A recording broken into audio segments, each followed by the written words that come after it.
ಸದಾ ಡೊಗ್ಗು ಸಲಾಂ ಹೊಡೆಯುತ್ತಾ ಕೊಟ್ಟಿದ್ದನ್ನು ತಿನ್ನುತ್ತಾ ನಿಯತ್ತಿನ ನಾಯಿಯಂತೆ ಇದ್ದ ಬಾಂಗ್ಲಾದೇಶ ಈಗ ಭಾರತಕ್ಕೆ ಗುರ್ರ್ ಅನ್ನುತ್ತಾ ಇದೆ. ಪಾಕಿಸ್ತಾನದ ದಬ್ಬಾಳಿಕೆಯಿಂದ ಕ್ರೌರ್ಯದಿಂದ ನರಳುತ್ತಾ ಇದ್ದ ಅಲ್ಲಿನ ನಿವಾಸಿಗಳನ್ನ ಪಾರು ಮಾಡಿದ್ದು, ಆಸರೆ ಕೊಟ್ಟಿದ್ದು ಭಾರತ. ಪಾಕಿಸ್ತಾನದ ಸೈನಿಕರನ್ನ ಓಡಿಸಿ ಬಾಂಗ್ಲಾದೇಶ ಎಂಬ ದೇಶ ಸೃಷ್ಟಿಸಿ ಕೊಟ್ಟಿದ್ದೇ ಭಾರತ. ಆದರೆ ಈಗ ಅದೇ ಬಾಂಗ್ಲಾದೇಶದ ಜನ ಮತಾಂಧರಾಗಿ ಉಂಡ ಮನೆಗೆ ದ್ರೋಹ ಬಗೆತಾ ಇದ್ದಾರೆ. ಭಾರತದ ವಿರುದ್ಧ ದ್ವೇಷ ಕಾರ್ತಾ ಇದ್ದಾರೆ. ಅಲ್ಲಿನ ಹಿಂದೂಗಳ ಮೇಲೆ, ಹಿಂದೂಗಳ ಮಂದಿರಗಳ ಮೇಲೆ ಅಮಾನುಷವಾದಂತಹ ದಾಳಿಯನ್ನು ನಡೆಸ್ತಾ ಇದ್ದಾರೆ. ತನ್ನ ಹುಟ್ಟು ಮತ್ತು ಬೆಳವಣಿಗೆಗೆ ಕಾರಣವಾಗಿರುವ ಆಪದ್ಬಾಂಧವ ಭಾರತದ ಚಾರಿತ್ರಿಕ ನೆರವಿನ ಋಣವನ್ನು ಮರೆತು ಒಂದು ಕಾಲದ ತನ್ನ ಶತ್ರುವಾಗಿದ್ದ ಪಾಕಿಸ್ತಾನವನ್ನು ಅಲ್ಲಿನ ಜನ ಹಿಂಬಾಲಿಸ್ತಾ ಇದ್ದಾರೆ. ಇದಕ್ಕೆ ಏಕೈಕ ಕಾರಣ ಇಸ್ಲಾಂ ಮತಾಂಧತೆ. ಬಾಂಗ್ಲಾದೇಶದ ಸಂವಿಧಾನದ ಪ್ರಕಾರ ಇಸ್ಲಾಂ ಅಲ್ಲಿನ ರಾಷ್ಟ್ರೀಯ ಮತ. ಸಂವಿಧಾನದಿಂದ ಇತ್ತೀಚೆಗೆ ಸೆಕ್ಯುಲರ್ ಪದವನ್ನು ತೆಗೆದುಹಾಕಲಾಗಿದೆ. ಕೇವಲ ಅಷ್ಟಾಗಿದ್ದರೆ ಅಂಥದ್ದೇನಿದೆ ಅಂತ ಹೇಳ್ಬೋದಿತ್ತು.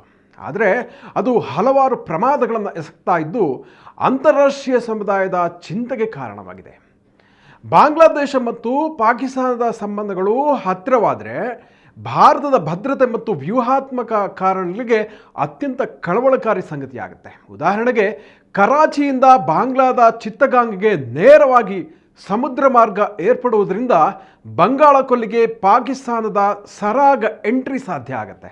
ಬಾಂಗ್ಲಾದೇಶದಲ್ಲಿ ಮಹಮ್ಮದ್ ಯೂನಿಸ್ ಖಾನ್ ನೇತೃತ್ವದ ಹಂಗಾಮಿ ಸರ್ಕಾರ ಅಸ್ತಿತ್ವಕ್ಕೆ ಬಂದ ನಂತರ ಅವರು ಇಸ್ಲಾಮಿಕ್ ಮೂಲಭೂತವಾದಿಗಳ ಕೈಗೊಂಬೆಯಾಗ್ತಾ ಇದ್ದಾರೆಯೇ, ಇದಕ್ಕೆಲ್ಲ ಚೀನಾದ ಕುಮ್ಮಕ್ಕು ಇದೆಯೇ ಎಂಬ ಕಳವಳ ಈಗ ಉಂಟಾಗಿದೆ.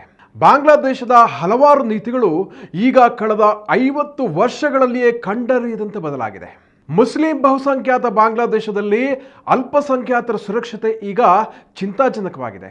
ಸುಮಾರು 1,30,00,000 ಹಿಂದೂಗಳು ಅಲ್ಲಿದ್ದು ಅಲ್ಪಸಂಖ್ಯಾತರ ಪೈಕಿ ಹಿಂದೂಗಳೇ ಹೆಚ್ಚಿದ್ದಾರೆ.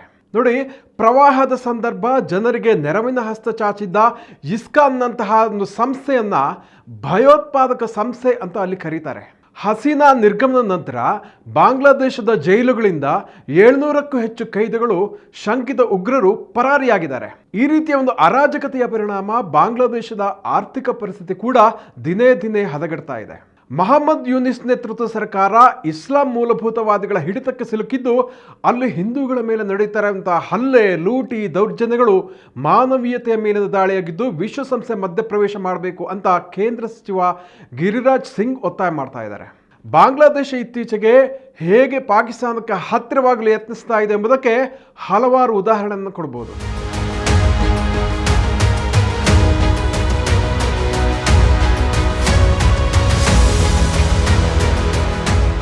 ಮೊದಲ ಬಾರಿಗೆ ಕಳೆದ ಸೆಪ್ಟೆಂಬರ್ನಲ್ಲಿ ಪಾಕಿಸ್ತಾನದ ಪಿತಾಮಹ ಮಹಮ್ಮದ್ ಅಲಿ ಜಿನ್ನಾ ಅವರ ಸಾವಿನ ವರ್ಷಾಚರಣೆಯನ್ನು ಢಾಕಾದ ನ್ಯಾಷನಲ್ ಪ್ರೆಸ್ ಕ್ಲಬ್ನಲ್ಲಿ ಆಚರಿಸಲಾಗಿತ್ತು. 1971ರ ಬಾಂಗ್ಲಾದೇಶ ವಿಮೋಚನಾ ಸಮರದ ಬಳಿಕ ಇದೇ ಮೊದಲ ಬಾರಿಗೆ ಬಾಂಗ್ಲಾದೇಶ ಮತ್ತು ಪಾಕಿಸ್ತಾನ ನಡುವೆ ಹಡಗುಗಳ ನೇರ ಸಂಚಾರ ಶುರುವಾಗಿದೆ. ನವೆಂಬರ್ 13ರಂದು ಪಾಕಿಸ್ತಾನದ ಕರಾಚಿಯಿಂದ ಬಾಂಗ್ಲಾದೇಶದ ಚಿತ್ತಗಾಂಗ್ಗೆ ನೇರವಾಗಿ ಸಮುದ್ರ ಮಾರ್ಗ ಮುಕ್ತವಾಗಿದೆ. ಸರಕು ಸಾಗಣೆಯ ಹಡಗು ಸಂಚಾರವಾಗಿದೆ. ಸಾಮಾನ್ಯವಾಗಿ ಶ್ರೀಲಂಕಾ ಮಾರ್ಗವಾಗಿ ಪಾಕ್ ಹಡಗುಗಳು ಬಾಂಗ್ಲಾದೇಶಕ್ಕೆ ಹೋಗ್ತಾ ಇದ್ವು. ಶ್ರೀಲಂಕಾದಲ್ಲಿಯೇ ಅಪ್ಲೋಡ್ ಮಾಡ್ತಾ ಇದ್ರು, ನಂತರ ಅಲ್ಲಿಂದ ಬಾಂಗ್ಲಾಕ್ಕೆ ಸಪ್ಲೈ ಆಗ್ತಾ ಇತ್ತು. ಇಂಥ ಮತ್ತಷ್ಟು ವಿನಿಮಯಗಳು ಮತ್ತೆ ನಡೆಯಲಿದೆ ಅಂತ ಪಾಕಿಸ್ತಾನ ಇತ್ತೀಚೆಗೆ ಹೇಳಿಕೆ ನೀಡಿದೆ. ಇಲ್ಲಿ ಪ್ರಶ್ನೆ ಏನು ಅಂತಂದ್ರೆ, ಇದುವರೆಗೆ ಯಾಕೆ ನೇರ ಸಮುದ್ರ ಮಾರ್ಗ ಮುಕ್ತವಾಗಿರಲಿಲ್ಲ ಮತ್ತು ಈಗ ಯಾಕೆ ಆರಂಭವಾಗಿದೆ? ಬಾಂಗ್ಲಾದೇಶದಲ್ಲಿ ಶೇಖ್ ಹಸೀನಾ ನೇತೃತ್ವದ ಆಡಳಿತ ಇದ್ದಾಗ ಇದನ್ನೆಲ್ಲ ಯೋಚನೆ ಮಾಡಲಿಕ್ಕೆ ಕೂಡ ಸಾಧ್ಯ ಇರಲಿಲ್ಲ. ಆದರೆ ಈಗ ಪಾಕಿಸ್ತಾನದ ಪರವಾದಂಥ ಶಕ್ತಿಗಳು ಬಾಂಗ್ಲಾದೇಶದ ಅಧಿಕಾರಶಾಹಿ ವ್ಯವಸ್ಥೆ, ನಾಗರಿಕ ಆಡಳಿತ ಮತ್ತು ಸಶಸ್ತ್ರ ಸೇನಾಪಡೆ, ಸಿವಿಲ್ ಸೊಸೈಟಿಗಳಲ್ಲಿ ನುಸುಳಿದ್ದು ಇಡೀ ದೇಶವನ್ನು ಪಾಕಿಸ್ತಾನಕ್ಕೆ ಹತ್ತಿರವಾಗ್ತಾ ಇದೆ. ಇದರ ಪರಿಣಾಮ ಅಲ್ಲಿ ಅಲ್ಪಸಂಖ್ಯಾತ ಹಿಂದೂಗಳಿಗೆ ಯಾವುದೇ ರಕ್ಷಣೆ ಇಲ್ಲವಾಗಿದೆ. ಅವಾಮಿ ಲೀಗ್ನ ನಾಯಕಿ ಶೇಖ್ ಹಸೀನಾ ಅವರು ಬಾಂಗ್ಲಾದೇಶದ ಪ್ರಧಾನಿಯಾಗಿದ್ದಾಗ 1971ರ ಯುದ್ಧ ಮತ್ತು ನರಮೇಧಕ್ಕೆ ಪಾಕಿಸ್ತಾನ ಅಧಿಕೃತವಾಗಿ ಕ್ಷಮೆ ಯಾಚಿಸಬೇಕು ಅಂತ ಒತ್ತಾಯ ಮಾಡಿದರು. ಪಾಕಿಸ್ತಾನ ಪರ ನಿಂತಿದ್ದ ರಜಾಕರನ್ನ ವಿಚಾರಣೆಗೆ ಒಳಪಡಿಸಿದ್ರು. ಜೊತೆಗೆ ಪಾಕಿಸ್ತಾನ ಪರ ಇದ್ದ ಜಮಾತೆ ಇಸ್ಲಾಮಿ ಪಕ್ಷವನ್ನು ನಿಷೇಧಿಸಿದ್ರು. ಆದರೆ ಈಗಿನ ಹಂಗಾಮಿ ಸರ್ಕಾರವು ಜಮಾತೆ ಇಸ್ಲಾಮಿ ಮೇಲಿನ ನಿಷೇಧವನ್ನು ರದ್ದುಪಡಿಸಿದೆ. ಮಹಮ್ಮದ್ ಯೂನಿಸ್ ಸರ್ಕಾರವು ಬಾಂಗ್ಲಾ ವಿಮೋಚನೆಗೆ ಸಂಬಂಧಿಸಿದ 8 ರಾಷ್ಟ್ರೀಯ ರಜಾದಿನಗಳನ್ನು ರದ್ದುಪಡಿಸಿದೆ. ಹಸೀನಾ ನಿರ್ಗಮನವಾಗ್ತಾ ಇದ್ದಂತೆ ಬಾಂಗ್ಲಾದೇಶವು ಪಾಕಿಸ್ತಾನದಿಂದ ಶಸ್ತ್ರಾಸ್ತ್ರಗಳನ್ನು, ಯುದ್ಧ ಟ್ಯಾಂಕರ್, 40 ಟನ್ RDX ಸ್ಫೋಟಗಳನ್ನು ಖರೀದಿಸಲು ಒಪ್ಪಂದ ಮಾಡಿಕೊಂಡಿದೆ. ಈ ನಡುವೆ ಢಾಕಾ ಯೂನಿವರ್ಸಿಟಿಯ ಪ್ರೊಫೆಸರ್ ಡಾಕ್ಟರ್ ಶಾಹಿದ್ ಉಜಾಮಾನ್ ಅವರು ಪಾಕಿಸ್ತಾನದ ಜೊತೆಗೆ ಪರಮಾಣು ಒಪ್ಪಂದವನ್ನು ಮಾಡಿಕೊಳ್ಳುವುದು ಭಾರತದ ವಿರುದ್ಧ ಸುರಕ್ಷತೆ ದೃಷ್ಟಿಯಿಂದ ಒಳ್ಳೆಯದು ಅಂತ ಒಂದು ಸಲಹೆಯನ್ನು ನೀಡಿರುವ ವಿಡಿಯೋ ವೈರಲ್ ಆಗಿದೆ. ಶೇಖ್ ಹಸೀನಾ ಆಡಳಿತ ಅವಧಿಯಲ್ಲಿ ಅದಾನಿ ಗ್ರೂಪ್ ಜೊತೆಗೆ ವಿದ್ಯುತ್ ಖರೀದಿಸುವ ಒಪ್ಪಂದ ನಡೆದಿತ್ತು.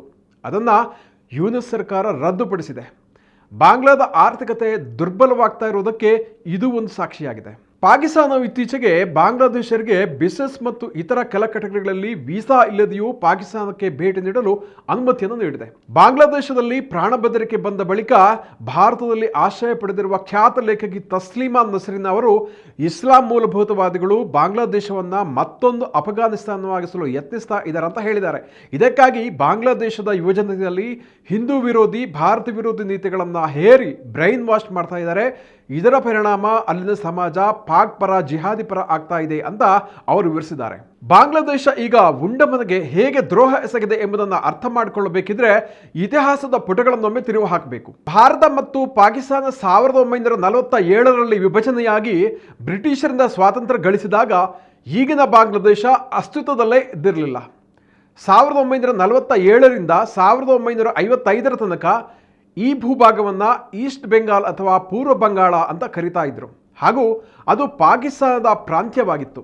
1955ರಿಂದ 1971ರ ತನಕ ಪೂರ್ವ ಪಾಕಿಸ್ತಾನ ಅಂತ ಮರುನಾಮಕರಣವಾಯಿತು. ಆದರೆ ಪೂರ್ವ ಪಾಕಿಸ್ತಾನದಲ್ಲಿ ಬಂಗಾಳಿ ರಾಷ್ಟ್ರೀಯವಾದಿಗಳು ಪಾಕಿಸ್ತಾನದ ದುರಾಡಳಿತದಿಂದ ವಿಮೋಚನೆಗೊಂಡು ಸ್ವತಂತ್ರ ಬಾಂಗ್ಲಾದೇಶ ರಚನೆಗೆ ಹೋರಾಟ ನಡೆಸಿದರು. ಈ ಸಂಗ್ರಾಮವನ್ನು ಹತ್ತಿಕ್ಕಲು ಪಾಕಿಸ್ತಾನ ಮಿಲಿಟರಿ ಬಲವನ್ನು ಪ್ರಯೋಗಿಸಿತು. 1971ರಲ್ಲಿ ಘೋರ ನರಮೇಧವೇ ಅಲ್ಲಿ ಸಂಭವಿಸಿತು. ಪಾಕ್ ಸೇನಾ ಪಡೆಯು ಸ್ಥಳೀಯ ರಜಾಕರ ಬೆಂಬಲದೊಂದಿಗೆ ನಡೆಸಿದ ನರಮೇಧದಲ್ಲಿ ಲಕ್ಷಾಂತರ ಮಂದಿ ಹತರಾದರು. ಈ ಬಿಕ್ಕಟ್ಟಿನ ಸಂದರ್ಭ ಭಾರತಕ್ಕೆ ಮಧ್ಯಪ್ರವೇಶಿಸಲೇಬೇಕಾದ ಸನ್ನಿವೇಶ ಉಂಟಾಯಿತು. ಏಕೆಂದರೆ ಪಾಕ್ ಸೇನಾ ಪಡೆಯ ದೌರ್ಜನ್ಯದ ಪರಿಣಾಮ ಬಾಂಗ್ಲಾದೇಶದಿಂದ ಲಕ್ಷಾಂತರ ಮಂದಿ ನಿರಾಶ್ರಿತರು ಭಾರತಕ್ಕೆ ನುಸುಳ್ತಾ ಇದ್ರು. ಇದರಿಂದ ದೇಶದ ಆರ್ಥಿಕತೆಗೆ ಕೂಡ ಸಂಕಷ್ಟವಾಗುವ ಸಾಧ್ಯತೆ ಇತ್ತು. ಈ ಹಿನ್ನೆಲೆಯಲ್ಲಿ ಆಗಿನ ಪ್ರಧಾನಮಂತ್ರಿ ಇಂದಿರಾ ಗಾಂಧಿಯವರು ಪಾಕಿಸ್ತಾನದ ವಿರುದ್ಧ ಯುದ್ಧವನ್ನು ಸಾರುವ ದಿಟ್ಟ ನಿರ್ಧಾರವನ್ನು ತೆಗೆದುಕೊಂಡರು. 1971ರಲ್ಲಿ ಇಂದಿರಾ ಗಾಂಧಿಯವರು ಸೇನಾಪಡೆ ಮುಖ್ಯಸ್ಥ general field marshal Manekshaw ಅವರಿಗೆ ಪೂರ್ವ ಪಾಕಿಸ್ತಾನಕ್ಕೆ ಸೇನೆಯೊಂದಿಗೆ ತೆರಳಿ ಸಮರ ನಡೆಸಲು ಆದೇಶಿಸಿದರು. ಈ ಯುದ್ಧದಲ್ಲಿ ಸೇನಾಪಡೆಯ 3 ವಿಭಾಗಗಳು ಭಾಗವಹಿಸಿದ್ದವು. 1971ರ ಡಿಸೆಂಬರ್ 3ರಂದು ಆರಂಭವಾದ ಈ ಐತಿಹಾಸಿಕ ಬಾಂಗ್ಲಾ ವಿಮೋಚನಾ ಯುದ್ಧ ಡಿಸೆಂಬರ್ 16ರಂದು ಅಧಿಕೃತವಾಗಿ ಮುಕ್ತಾಯವಾಯಿತು. ಈ ಯುದ್ಧದಲ್ಲಿ ಪಾಕಿಸ್ತಾನದ 93,000 ಯೋಧರು ಭಾರತೀಯ ಸೇನೆಗೆ ಶರಣಾಗತರಾದರು. ಅಂದು ಸಂಜೆ 4:55ಕ್ಕೆ ಪಾಕಿಸ್ತಾನ ಸೇನಾಪಡೆಯ ಲೆಫ್ಟಿನೆಂಟ್ ಜನರಲ್ ನಿಯಾಜಿ ಅವರು ಭಾರತೀಯ ಸೇನೆಗೆ ಶರಣಾಗತಿಯ ಪತ್ರಕ್ಕೆ ಸಹಿ ಹಾಕಿದರು. 2ನೇ ಜಾಗತಿಕ ಯುದ್ಧದ ಬಳಿಕ ಅತಿ ದೊಡ್ಡ ಶರಣಾಗತಿ ಇದಾಗಿತ್ತು. ಇದರೊಂದಿಗೆ ಪೂರ್ವ ಪಾಕಿಸ್ತಾನವು ಬಾಂಗ್ಲಾದೇಶವಾಗಿ ಸ್ವತಂತ್ರ ಗಳಿಸಿತು. ಈ ಯುದ್ಧದ ಪರಿಣಾಮ ಪಾಕಿಸ್ತಾನಕ್ಕೆ ಹೀನಾಯ ಸೋಲಾಯಿತು. ಜೊತೆಗೆ ಉಪಖಂಡದಲ್ಲಿ ಭಾರತದ ಪ್ರಾಬಲ್ಯ ವೃದ್ಧಿಸಿತು. ಸ್ವತಂತ್ರ ಬಾಂಗ್ಲಾದೇಶದಲ್ಲಿ ಮುಸ್ಲಿಮರು ಬಹುಸಂಖ್ಯಾತರಾಗಿದ್ದರೂ ಪಾಕಿಸ್ತಾನಕ್ಕೆ ಹೋಲಿಸಿದರೆ ಬಾಂಗ್ಲಾದೇಶ ಪ್ರಗತಿಪರವಾಗಿತ್ತು. ಭಾರತದ ಜೊತೆಗೆ ಉತ್ತಮ ಬಾಂಧವ್ಯವನ್ನು ಇಟ್ಕೊಂಡಿದ್ರು. ಭಾರತವು ಹಲವಾರು ರೀತಿಯಲ್ಲಿ ಬಾಂಗ್ಲಾದೇಶದ ಬೆಳವಣಿಗೆಗೆ ಸಹಕಾರ ನೀಡಿತು. ಲಕ್ಷಾಂತರ ಡಾಲರ್ ಸಾಲದ ನೆರವನ್ನು ಕೊಟ್ಟಿತ್ತು.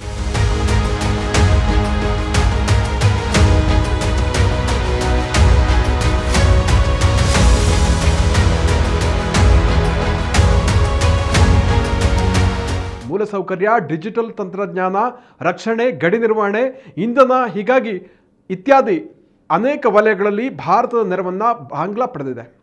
ಕೋವಿಡ್ ಬಿಕ್ಕಟ್ಟಿನ ಸಂದರ್ಭವೂ ಭಾರತವು ಬಾಂಗ್ಲಾದೇಶಕ್ಕೆ 70 ಲಕ್ಷ ಡೋಸ್ ಲಸಿಕೆಗಳನ್ನು ಕೊಟ್ಟಿತ್ತು. ಇಷ್ಟೆಲ್ಲ ನೆರವನ್ನು ಪಡೆದಿದ್ದರೂ ಕೂಡ ಬಾಂಗ್ಲಾದೇಶದಿಂದ ಅಕ್ರಮ ವಲಸಿಗರ ಸಮಸ್ಯೆಯನ್ನು ಭಾರತ ಎದುರಿಸ್ತಾ ಇದೆ. ಇದರ ಜೊತೆಗೆ ಇದೀಗ ಪಾಕಿಸ್ತಾನಕ್ಕೆ ಹತ್ತಿರವಾಗ್ತಾ ಇರುವಂತಹ ಬಾಂಗ್ಲಾದೇಶದ ಅರಾಜಕತೆ ಮತ್ತಷ್ಟು ಹೊಸ ಸವಾಲಾಗಿದೆ. ಭಾರತ ಈಗ ಮಿಲಿಟರಿ ಬಲ, ಆರ್ಥಿಕತೆ, ವಿದೇಶಾಂಗ ನೀತಿಗಳಲ್ಲಿ ಅಂತಾರಾಷ್ಟ್ರೀಯ ಮಟ್ಟದಲ್ಲಿ ಪ್ರಭಾವಶಾಲಿಯಾಗಿ ಬೆಳೆದಿದೆ. ಹೀಗಾಗಿ ಬಾಂಗ್ಲಾದೇಶದಿಂದ ಎದುರಾಗಬಹುದಾದ ಸವಾಲುಗಳನ್ನು ಮತ್ತಷ್ಟು ಸಶಕ್ತವಾಗಿ ಎದುರಿಸಬಹುದು. ಭಾರತದ ಜೊತೆಗಿನ ಸಂಬಂಧವನ್ನು ಉಳಿಸಿಕೊಳ್ಳದೆ ಹೋದರೆ ಅದರಿಂದ ಬಾಂಗ್ಲಾದೇಶಕ್ಕೆ ಹಾನಿಯೇ ಹೊರತು ಭಾರತಕ್ಕಲ್ಲ. ಆದರೂ ಕೂಡ ನೆರೆ ರಾಷ್ಟ್ರವೊಂದರ ಇಂಥ ಪತನ ಯಾವತ್ತಿಗೂ ಒಳ್ಳೆಯದಲ್ಲ. ವೀಕ್ಷಕರೇ, ಇಂತಹ ಮತ್ತಷ್ಟು ಉಪಯುಕ್ತ ವಿಡಿಯೋಗಳಿಗೋಸ್ಕರ ವಿಶ್ವವಾಣಿ ವಾಹಿನಿಯನ್ನು ವೀಕ್ಷಿಸಿ ಹಾಗೂ ಸಬ್ಸ್ಕ್ರೈಬ್ ಮಾಡಿ. ವಂದನೆಗಳು.